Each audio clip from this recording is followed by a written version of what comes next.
Hello. இப்போ நம்ம வந்து லாஸ்ட் கிளாஸ் வந்து சோர்ஸ் ட்ரான்ஸ்ஃபர்மேஷன் வச்சு ஒரு ப்ராப்ளம் பார்த்தோம்ல. ஏன்னா அங்கே வந்து நமக்கு வோல்டேஜ் ரெசிஸ்டன்ஸ்லாம் இருந்துச்சு.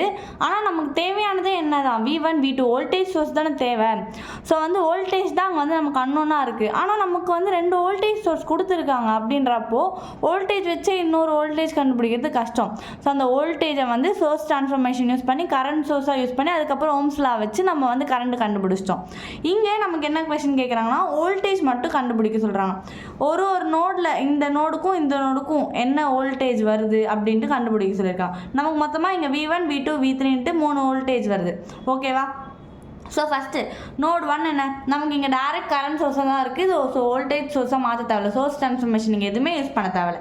ஸோ நோட் 1 இது தானே நோட் 1. ஸோ நோட் 1ல் என்னென்ன பிரான்ச்லாம் கனெக்ட் ஆகிருக்கோ எல்லாமே எழுதிக்கலாம். ஸோ 1 amps கரண்ட் சோர்ஸ் எழுதிட்டேன்னா, நெக்ஸ்ட்டு 10 ohm ரெசிஸ்டர் இருக்கா, நெக்ஸ்ட்டு 5 ohm ரெசிஸ்டர் கனெக்ட் ஆகுதா, இருக்குது. நெக்ஸ்ட்டு 3 ohm ரெசிஸ்டர் V1க்கும் V2க்கும் காமனாக இருக்குது, எழுதிட்டேன். அகெயின் மேலே ஒரு 3 ohm ரெசிஸ்டர் V1க்கும் V2க்கும் காமனாக இருக்குது. நெக்ஸ்ட்டு கீழே ரெஃபரன்ஸ் வோல்டேஜ் ஆஸ் யூஷுவல் 0. இப்போது கரண்ட் என்டரிங் என்னது, 1 amps மட்டும் தான் என்டர் ஆகுது. கரண்ட் லீவிங் மற்றது எல்லாமே ஜென்ரலாக கரண்ட் வந்து என்டர் ஆகும் கொடுத்துருந்தா மட்டும், அப்படி இல்லைன்னா எல்லாமே லீவ் தான் ஆகும். இங்கே மென்ஷன் பண்ணியிருக்காங்க. ஸோ என்டரிங் மற்றது எல்லாமே லீவிங். ஓகேவா? ஸோ இது எப்படி எழுதுவோம், I = V/R. ஓகேவா? இப்படி தானே எழுதுவோம்.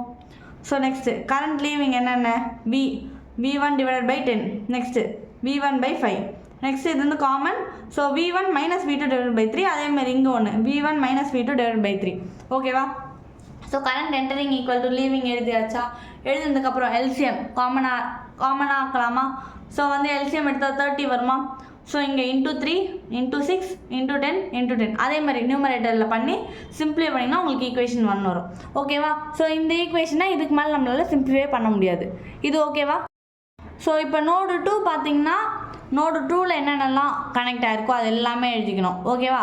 ஸோ எனக்கு இதில் பாருங்களேன், V1ம் கனெக்ட் ஆகுது, V3யும் கனெக்ட் ஆகுது. ஸோ இதில் வந்து 3 நோடுமே வந்து இன்டர்லிங்க் கனெக்ட் ஆகிற மாதிரி இருக்குது.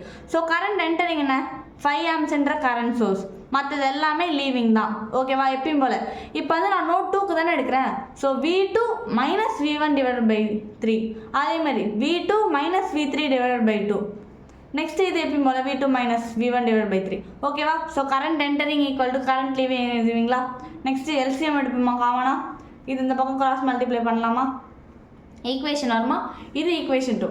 நெக்ஸ்ட் அகெயின் நோடு 3க்கு என்னென்னலாம் பிரான்ச் கனெக்ட் ஆகிருக்கோ, 2 ohm resistance, 6 ohm resistance, 10 ohm resistance.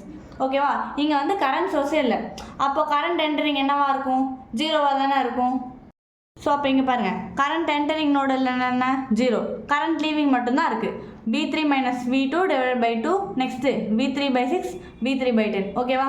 So எப்பயும் போல் கரண்ட் என்டரிங் = லீவிங்காக எல்சிஎம் எடுத்து சிம்பிளிஃபை பண்ணால் ஈக்குவேஷன் 3 வரும்.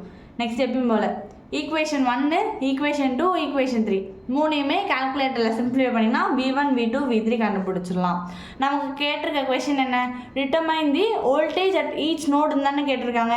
ஸோ வோல்டேஜ் ஃபைன் பண்ணால் மட்டும் போதும், யூனிட்டு மஸ்ட்டு. ஓகேவா? தேங்க்யூ. என்னோட வீடியோ உங்களுக்கு ஹெல்ப்ஃபுல்லாக இருந்தால் ஒரு லைக் பண்ணிட்டு உங்கள் ஃப்ரெண்ட்ஸ்க்கு ஷேர் பண்ணிட்டு சப்ஸ்கிரைப் பண்ணிவிடுங்க.